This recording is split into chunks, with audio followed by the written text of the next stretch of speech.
Halo, selamat datang kembali di Berkicot. Bersama kita ngebacot.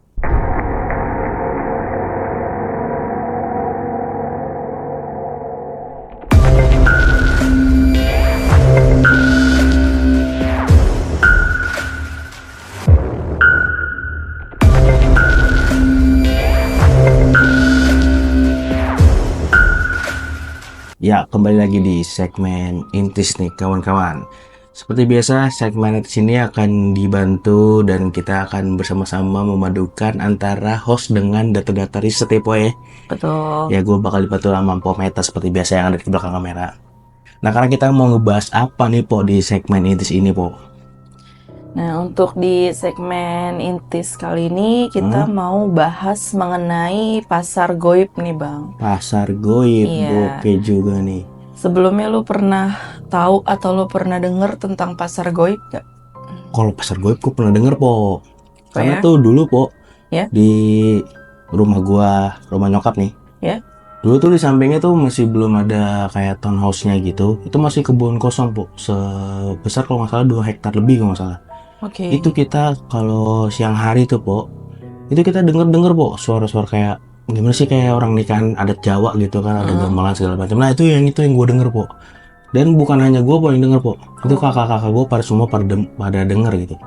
Berarti memang jelas ya, terdengar jelas ya.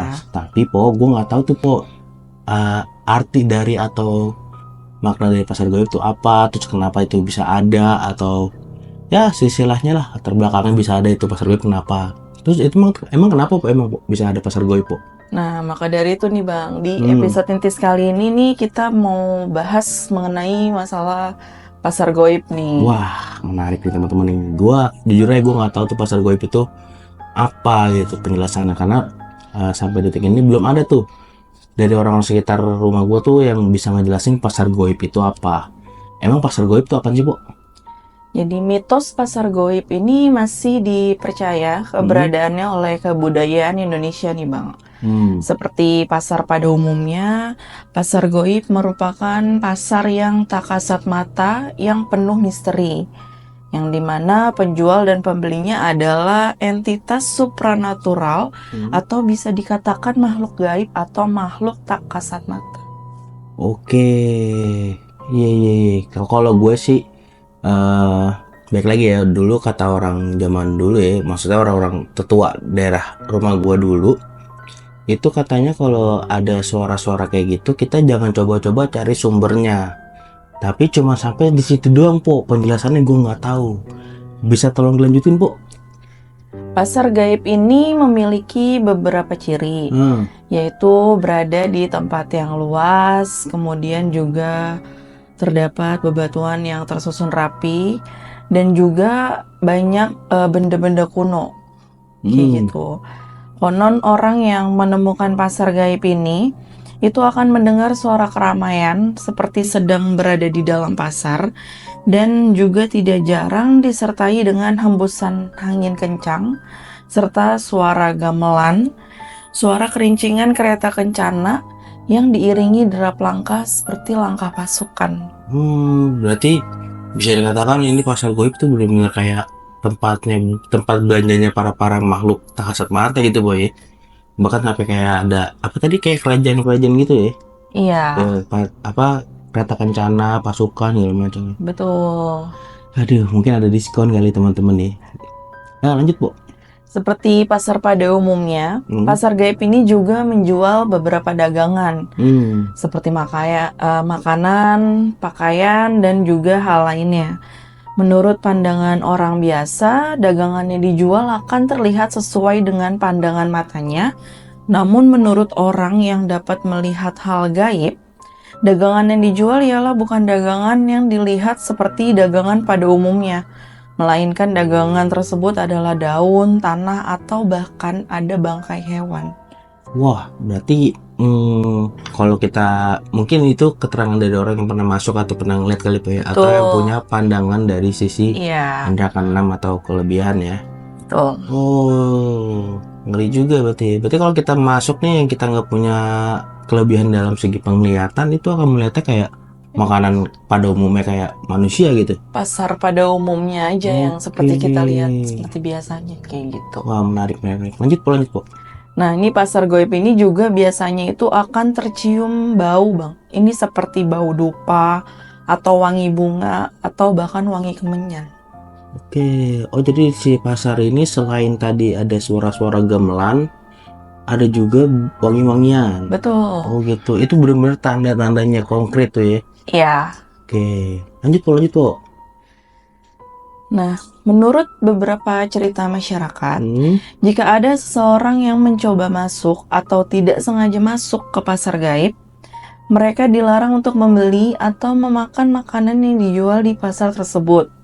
Namun apabila ia melanggar untuk membeli atau memakan dagangan yang berada di dalam pasar gaib ini, maka ia akan terjebak dan kemungkinan tidak akan bisa kembali lagi ke dimensi awalnya. Oh, jadi kalau misalkan nih orang nggak tahu untuk informasi pasar goib dan dia tidak sengaja atau sengaja masuk, Ya. terus dia ngerasa beli gitu ya, dan dia nggak bisa balik lagi ke dunianya gitu, Po? Iya, menurut cerita masyarakat seperti itu. Oh, kepercayaan dari masyarakat ya? Iya. Menarik. Lanjut, Po. Nah, lokasi paling populer yang dipercaya menjadi titik keberadaan pasar gaib ialah beberapa pegunungan yang ada di Indonesia. Banyak juga kesaksian dari para pendaki yang melihat pasar gaib ini. Berarti di sini bisa diartikan dari keterangan para mungkin orang-orang yang pernah mengalami ya dan pernah bertemu ini, betul, rata-rata itu di daerah pegunungan gitu, Po? Iya. Wah, gokil. Berarti bisa dikatakan para pendaki nih sering menemukan fenomena suara gamelan bahkan dari wangi-wangian juga gitu, Po ya? Betul. Wah, ngeri juga. Lanjut, Po. Ini menarik banget menurut gue, Po. Nah, ini berikut beberapa sebutan berbeda dari pasar gaib yang dipercaya ada di beberapa gunung di Indonesia nih, Bang. Oh, sebutannya malah beda-beda dari pasar gaib ini? Iya, betul. Jadi di setiap gunung itu tuh dia punya sebutannya sendiri untuk pasar gaib. Seperti itu. Oke, menarik, lebih menarik. Terus, Po. Langsung kita bahas aja ya. Boleh. Yang pertama, ini ada Pasar Bubrah di Gunung Merapi, Jawa Tengah.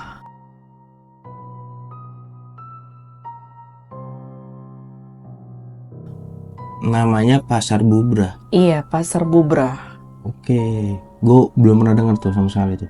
Gunung Merapi gue tahu bahwa Marijan kan tuh. Iya, betul. Woy. Lanjut, Po. Nama Pasar Bubrah sudah tidak asing lagi bagi para pendaki yang mendaki di Gunung Merapi. Pasar Bubrah ini bukanlah pasar pada umumnya, dan pasar ini terletak pada area lapang penuh pasir di puncak Gunung Merapi. Oh, ini malah pasarnya di puncak, woy. Iya. Waduh, gokil. Terus, Po? Pada waktu siang hari, lokasi ini akan menjadi tempat untuk beristirahat dan mendirikan tenda bagi para pendaki. Namun, pada waktu malam hari, banyak para pendaki yang mendengar suara keramaian di area tersebut selayaknya seperti manusia yang berlalu lalang, dan banyak yang melakukan transaksi jual beli. Konon, tempat tersebut diyakini terdapat banyak warung, namun untuk penjual dan pembeli di sana ialah makhluk gaib atau jin yang menjaga gunung tersebut. Oke, berarti di sini bisa diartikan para masyarakat sekitar itu udah nggak asing lagi ya dengan pasar Bubrah ini. Wah, gokil. Ini menarik banget. Tapi gue jujur aja gue baru pernah dengar pasar Bubrah gitu. Istilah pasar Bubrah di Gunung Merapi. Lanjut, Po. Adapun mitos mengenai pasar Bubrah, jika ada pendaki yang mendengar suara penawaran barang atau semacamnya, konon ia wajib melemparkan barang berharga yang dimiliki. Waduh. Namun apabila pendaki tersebut tidak merespon atau memainkan suara panggilan tersebut, maka ia akan dibawa ke alam gaib dan ia akan dianggap sudah menyerahkan ruhnya sebagai alat transaksi. Ini dalam artiannya misalkan nih, dia cuma dengar doang. Terus ditanya nih, lo mau bayarnya pakai apa gitu. Betul. Ini bagi pendaki yang nggak sengaja masuk berarti. Iya. Waduh, ngeri ya. Ternyata tuh pendaki gunung tuh banyak sisi yang kita nggak tahu, ternyata bahaya-bahaya selain dari hewan liar gitu kan, cuaca ekstrim dan segala macam ya. Berarti kalau dia udah jadi ini dong, hal-hal yang lumrah dong bagi para pendaki itu harus menyiapkan salah satu benda yang menurutnya itu berharga gitu. Iya, nah dari cerita mistis dan mitos mengenai banyaknya pendaki yang hilang di Gunung Merapi, ini tidak sedikit yang mengaitkan dengan pasar bubrah tersebut. Oke. Benar atau tidaknya, mungkin himbauan bagi para pendaki untuk tetap melakukan hal yang wajar dan juga tidak melanggar aturan apapun selama melakukan pendakian di sana. Berarti ada ini juga ya, larangan-larangan dari atau himbauan dari masyarakat Betul. sekitar dulu ya, untuk bagi para pendaki gitu ya.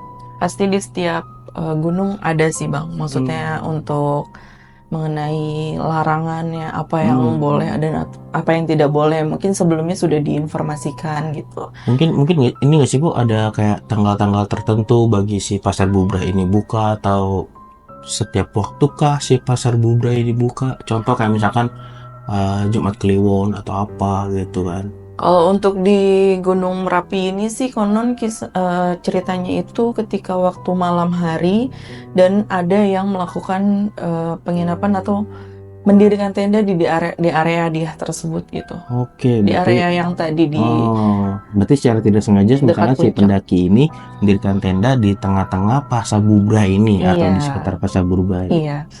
Karena kan memang tak kasat mata ya Bang, balik lagi kayak yang tadi dia bisa, ada yang bisa melihat, ada yang tidak bisa melihat, seperti itu.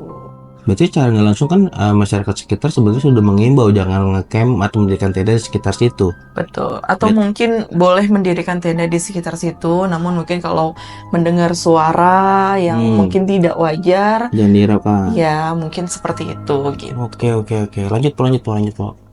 2. Pasar Setan, Pasar Dieng, Gunung Lawu, Jawa Tengah. Oke, aku pernah tuh Po di Dieng. Jadi waktu gua study tour dulu, gua study tour tuh Po ke Dieng itu ya, dari Dieng terus ke Jogja gitu.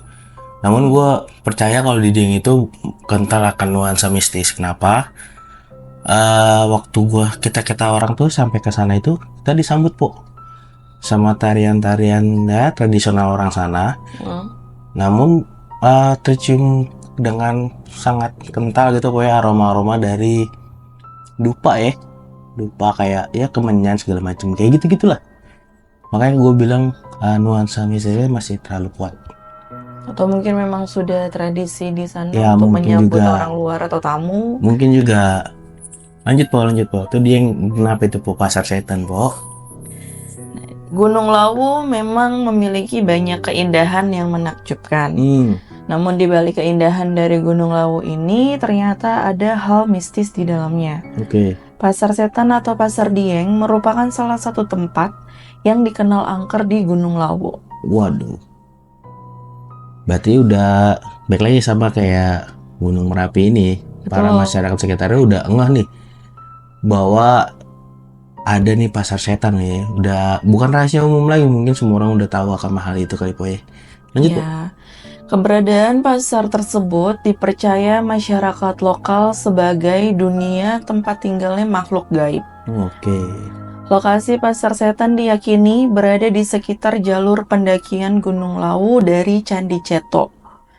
Jalur ini dikenal cukup terjal dan sulit dilalui dikarenakan dipenuhi dengan kabut, dan ada juga banyak cekungan yang membuat para pendaki bingung hingga tersesat.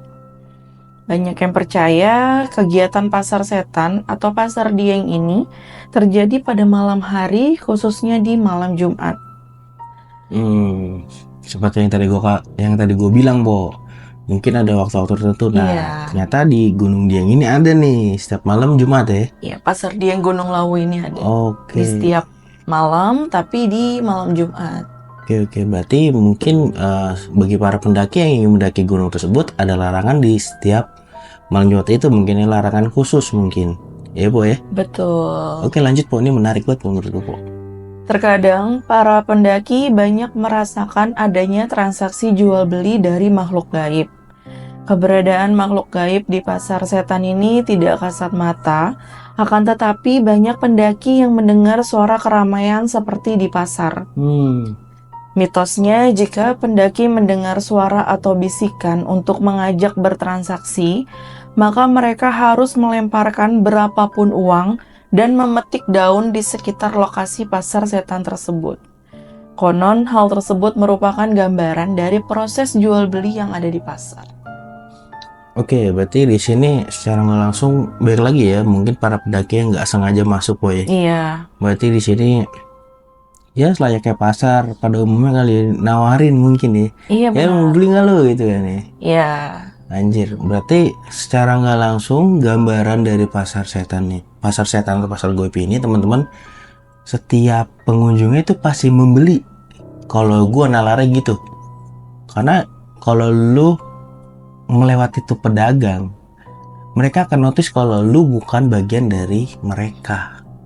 Kalau gua, karena udah dua pasar kayak gini nih, po, gokil sih. Berarti lu harus ngasih, mau nggak mau harus membeli kan.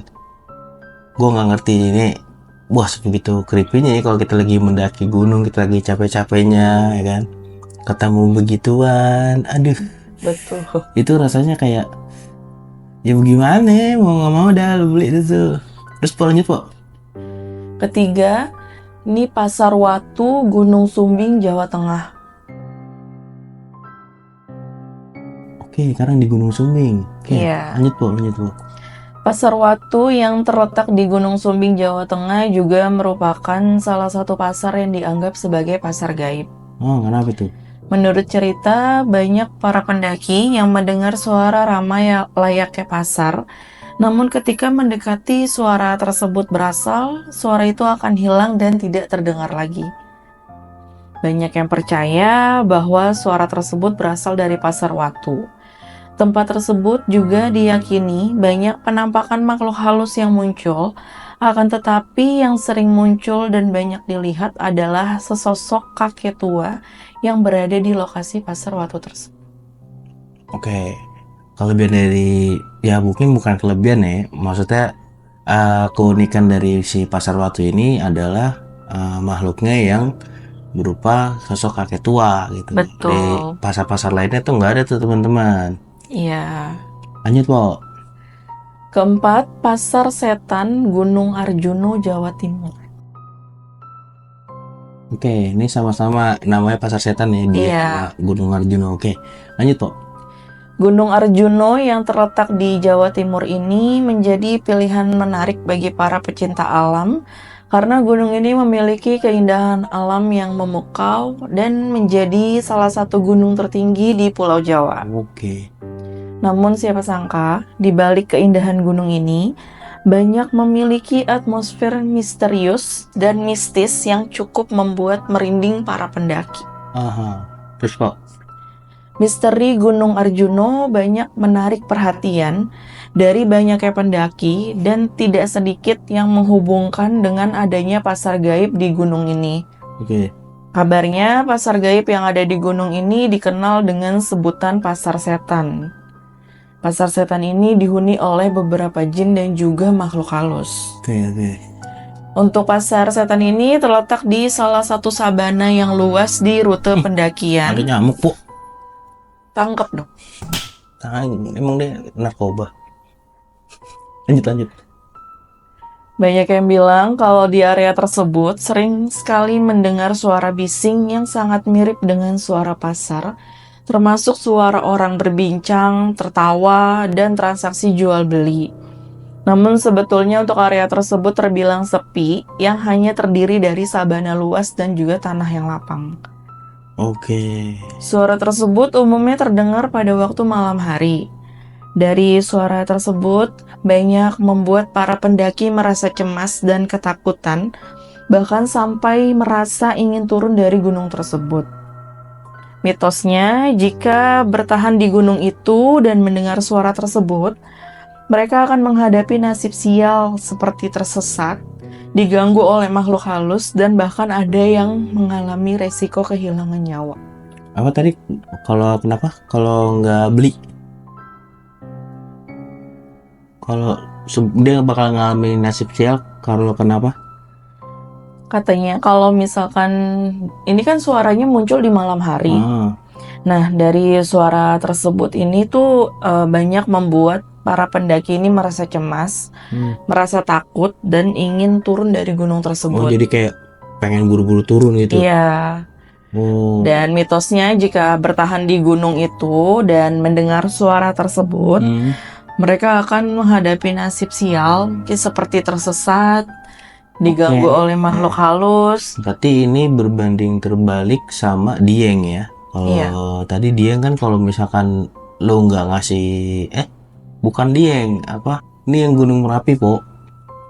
Jadi kan kalau di Gunung Merapi kan kalau lo nggak ngasih apa pertukaran gitu kan, misalkan atau nggak beli kan nyawa lo yang diambil. Nah ini kalau ini berbanding terbalik tuh.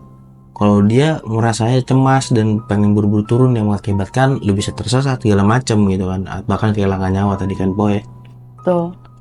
Jadi bukan hanya nggak beli nih teman-teman, jadi dia dari kejauhan aja tuh ngerasa kayak cemas banget, akhirnya dia turun buru-buru nggak hati-hati, ya terjadilah tragedi seperti itu. Lanjut kok. Nah, teori mistis ini meyakini bahwa kebisingan dari suara yang terdengar di pasar setan merupakan interaksi dari para makhluk halus, dan dipercaya makhluk halus tersebut memiliki kemampuan untuk menirukan suara manusia dan menciptakan aktivitas seperti sedang di pasar. Wah, bisa jadi ini para pendakinya akan merasa kayak, loh kok ada suara pasar di dekat ini gitu kan. Ada mungkin juga yang belum tahu akan menjadi penasaran Boy. Betul. Akan apa ya, mencari pusat dari suara tersebut. Iya. Karena ketika dia sampai di pusat suara tersebut, ternyata itu pasar goib. Tapi mungkin orang itu nggak tahu ya, karena mungkin apa yang dia lihat itu seperti pasar pada umumnya aja kan. Karena mungkin merasa penasaran atau merasa terganggu dengan kebisingan itu, karena ya Bang Nando tahu sendiri lah kalau misalkan kita kayak di pasar aja ya, kalau berisiknya itu kayak gimana. Menurut gue sih aneh aja sih, masa di gunung ada suara begitu ya kan. Orang juga pasti secara nggak langsung mau dia tahu dan tidak tahu akan muncul suatu keanehan dalam pikirannya sih. Tuh. Lanjut po. Kelima, Pasar Setan Gunung Salak, Jawa Barat. Oh, di Gunung Salak juga ada po? Ada dong. Wah gokil. Terus po, lanjut po. Gunung Salak tidak hanya menjadi puncak alam yang megah, tetapi juga banyak menyimpan makna mistis bagi kepercayaan masyarakat sekitar. Meskipun Gunung Salak dianggap sebagai gunung yang suci, namun banyak juga cerita dari para pendaki yang mengalami kejadian mistis selama melakukan pendakian di Gunung Salak ini. Salah satu yang menjadi cerita mistis di Gunung Salak ialah Pasar Setan yang berada di dalam gunung ini. Pasar Setan Gunung Salak menambahkan kesan mistis untuk pengalaman para pendaki yang melakukan pendakian. Salah satu pendaki pernah bercerita, ketika dirinya sedang melakukan pendakian, ia melihat salah satu warung yang menjual berbagai macam makanan. Kemudian ketika ia membeli makanan tersebut dan beranjak pergi, tidak lama ia menoleh warung tersebut hilang dan tidak ada satu orang pun yang berjualan. Konon apabila ada seseorang yang melakukan pembelian dan memakan sesuatu yang dibeli dari pasar setan tersebut, ia tidak akan kembali lagi ke alamnya. Karena Gunung Salak ini dipercaya mempunyai batas tipis antara dunia nyata dan dunia gaib. Iya sih, beberapa pendaki juga bilang kalau Gunung Salak itu memang bisa dibilang kental banget ya sama dunia goib kayak gitu po ya. Ya mungkin dulunya jadi pusat dari apa ya, kata kayak interaksi goib kali ya. Mungkin orang-orang zaman dulu belajar ilmu di Gunung Salak, mungkin gue juga nggak tahu ya kan. Tapi sampai saat ini dikenali kayak gitu po. Karena Gunung Salak ini menurut cerita itu pernah menjadi salah satu gunung yang menjadi saksi hilangnya salah satu pangeran. Gitu Bang. Gitu ya. Jadi kayak ada, dan ada sebuah kayangan di sana. Gitu. Berarti benar kan banyak terlibat dengan sisi mistisnya gitu po ya. Iya benar. Lanjut po. Dan ini yang terakhir, Oke.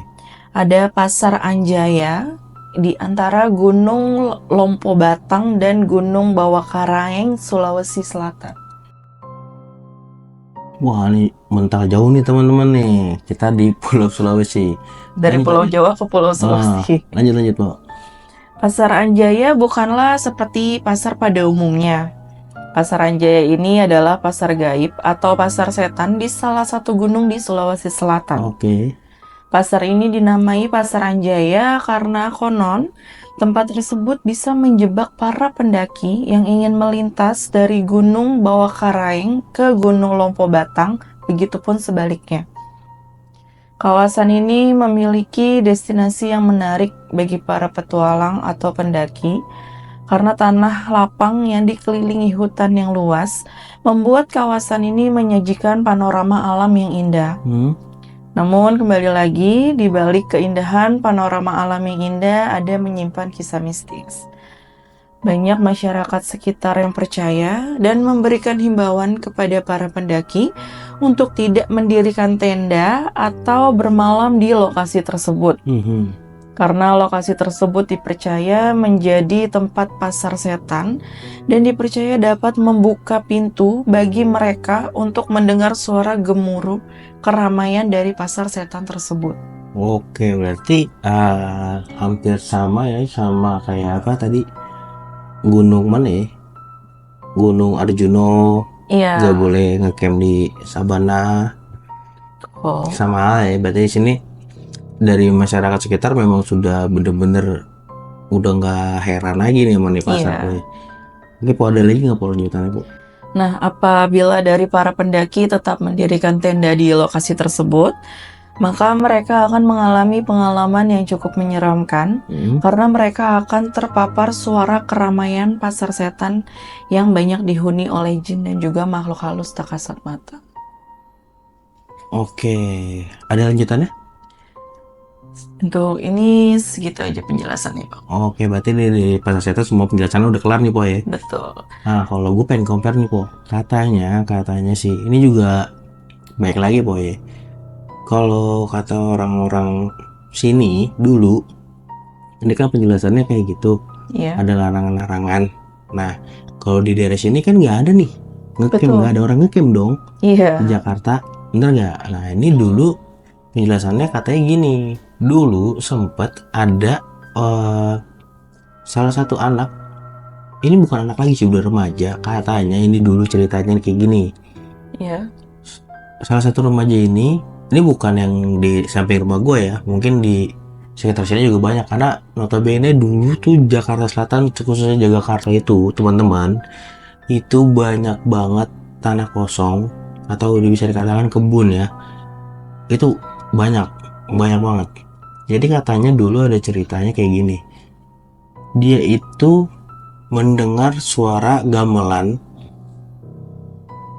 ya selayaknya nikahan adat Jawa ya, terus dia ngeliat dari kejauhan itu ada orang banyak, dan mungkin dia ngiranya dulu kan waktu zaman dulu di sini tuh masih ya bisa dibilang belum semaju sekarang kok ya. Masih banyak tanah kosong, masih banyak mall jauh, kendaraan jarang gitu loh. Terus terlebihnya juga kayak hiburan pasar malam tuh dulu tuh hampir nggak ada Po di daerah sini. Nah mungkin ini anak udah nggak anak kecil lagi sih, maksudnya udah kayak remaja belasan tahun, menyamperin ini si apa namanya pasar malam ini. Dia ngiranya pasar malam nih, dan dia nggak pernah tahu ya ada yang namanya pasar goib. Disamperin lah kayak gitu. Nah disamperin itu menurut kesaksiannya Po, kesaksiannya nih kan, berarti kan ini kasus ini kenapa gue bisa tahu karena gue tanya sama tetangga gue nih, itu kalau siang-siang siapa sih yang main gamelan gitu di samping kamar gue gitu. Karena kebetulan tuh kebun sebelahnya rumah gue itu hanya terbatasan sama tembok kamar gue dulu. Jadi kalau siang hari kan dulu kita tidurnya benar-benar sunyi tuh, itu kedengerannya kontan banget Po. Wah. Nah dari situ gue tanya tuh sama orang tua sini, dulu katanya punya cerita kayak gitu, dan konon katanya itu anak remaja itu hilang sampai beberapa tahun. Tapi dia balik lagi bang ke, maksudnya ke dunia kita gitu. Nah dia itu bisa ngasih kesaksian itu setelah 15 tahun po. Setelah Dia 15 tahun. ya Wah, lama juga. dia keluar, balik lagi ke orang tuanya. Itu orang tuanya udah kakek nenek. Iyalah kan udah 15 tahun. Ya Wah, gila itu itu lama banget sih. sampai di rumahnya teman-teman itu disangka orang gila tadinya. Karena kenapa? Anaknya hilang, ya kan? Yang tahu wujudan anaknya kan ya seorang remaja. Dan setelah dia pulang itu udah kayak gimana sih, udah pengen ke bapak-bapak gitu, udah Iya, kumisan, sudah berubah jenggotan, gitu ya, iya. sudah bertambah tua gitu ya. Yes, ya udah bukan perawakan dia pada umum waktu sebelum dia hilang gitu Betul, kok. dan mungkin juga orang tuanya sedikit tidak mengenali gitu. Betul. Apakah benar nih anak gua atau bukan, mungkin kayak gitu. Terus setelah itu dijabarin, dijelaskan lah gitu kronologinya. Lu kemana aja? Ditanya nih sama keluarganya nih, lu bener nih lu? Iya bener. Dipancing lah cerita-cerita zaman dulu nih. Ya terakhir kali, ya gue juga lupa namanya siapa ya. Terakhir kali itu gue main ke kebun. Ya namanya orang zaman dulu baik lagi kan, mainannya yang di kebun-kebun gitu kan. Kita tuh main petak umpet, main layangan, atau lu ngapain kayak gitu, main tanah atau apa kan zaman dulu gue nggak tahu. Gue ngeliat ada pasar gitu, mereka datangin pasar itu segala macam. Itu dia ngerasanya po itu cuma 15 menit. Merasa 15 menit, tapi ternyata setelah keluar 15 tahun. setahun. Ya, jadi gambarannya dari cerita ini orang di sana itu hanya orang bermain gamelan segala macam, dan para pedagang itu pada diem po, nunduk aja, nggak ngomong apa-apa, nggak. Kalau langsung dilihat gitu ya, kalau ini kan yang tadi kan para pendaki-pendaki, ini kan hanya mendengar, ya kan. Nah ini langsung dikontan po. Gitu. Nah dia itu tadinya cuma ngeliat-ngeliat doang kan, wih ini apa gitu. Nah setelah dia ngeliat sesuatu yang ingin dia beli, dia tanya ini berapa gitu. Setelah dia tanya ini berapa, semuanya notice, langsung tertuju ke gamelan dia tuh. berhenti, semuanya. Wah anjing, merinding gue. Semuanya notice ke dia bahwa dia itu bukan salah satu bagian dari mereka gitu. Dan akhirnya dia memutuskan untuk keluar, dan itu yang bikin gregetnya itu semua makhluknya itu berjalan menghampiri dia gitu, seakan-akan melarang dia untuk keluar dari pasar itu. Nah terus dia bisa keluar itu gimana tuh? Dia lari. Oh jadi dia hanya lari aja, nyari jalan keluar kayak gitu? Enggak nyari jalan keluar, dia kayak lurus aja udah. Tiba-tiba dikasih jalan aja gitu, dia tiba-tiba keluar gitu. Nggak dikasih jalan, jadi dia ngerasa dia lari, dia udah capek banget, dan itu kayak apa sih istilahnya, kayak pasarnya mengejar gitu. Iya, semua pasarnya kayak bergerak kayak gitu kok. Dan akhirnya dia itu ya mungkin dia baca-baca doa kali ya, gue juga nggak tahu, tapi kan seingatan dia cuma hanya sekitar 15 menit teman-teman. Setelah dia keluar 15 tahun, gokil ya, kondisi sekitar udah berubah. Iya pasti. Nah itu klimaks sih, itu ada di salah satu daerah di Jakarta Selatan. Inilah kronologinya itu. Dia mungkin cukup sekian kali po ya pembahasan pasar mistisnya. Dan itu gue juga mau kasih pesan atau himbauan nih buat teman-teman ya. Selain kita percaya nggak percaya dengan makhluk goib, alangkah baiknya kita mengikuti anjuran dan larangan dan peraturan yang ada lah sebelum kita mendaki. Itu kalau misalnya kita nggak boleh mendaki di tanggal sini, ikutin. Betul. Ingat, kita tamu, kita mendatangi rumah orang, kita harus ikuti aturan dari si punya rumah gitu. Jangan sampai lu sok jago sampai di atas sudah baik lagi yang tadi ketemu Iya, begitu karena pokoknya itu untuk kebaikan kita juga. Iya, karena ada beberapa gunung tadi yang bisa mengambil nyawa kalian gitu. Betul. Oke, mungkin cukup sekian Intis pada kali ini dari episode Intis mengenai pasar goib.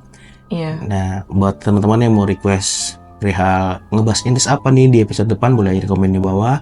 Dan jangan lupa di like, comment, subscribe-nya. Dan gua Ndo dan Empok Meta izin pamit. Intis pamit, bye.